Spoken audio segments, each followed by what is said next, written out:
তেল গরম হয়ে গেছে, এবার আমি আলু দিয়ে দেবো।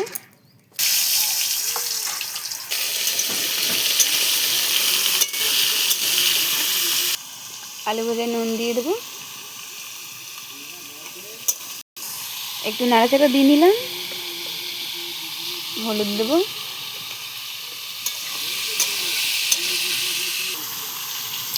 আলুর সঙ্গে সয়াবিনটাও ভেজে নেব, হালকা ভাজবো। এই সয়াবিনটাকে বেশি ভাজতে হয় না, এটা বেশ স্বাদ হয়। এটা মাধুরী সয়াবিন।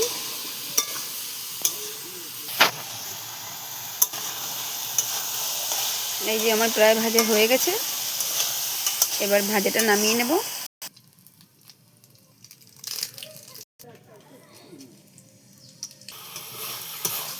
জিরা গরম মশলা সব ফোড়ন দিয়ে একবার মশলা কষিয়ে নিয়েছি। আমি আরেকটু জল দিয়ে এবার কষিয়ে নেব। আজকে শনিবার, তাই নিরামিষ রান্নাবান্না। সয়াবিন, আলু, মটরশুঁটি দিয়ে একটা সবজি, আর চাল কুমড়ো ভাজা আগে করা হয়ে গেছে। মশলা কষানো হয়ে গেছে, এবার জল দিয়ে দেবো।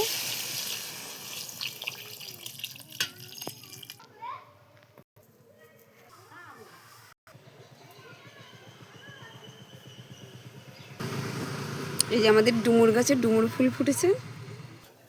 আমি তো এগুলোকে ডুমুর ফুল বললাম, তোমরা কি ফুল বলে বলো তো?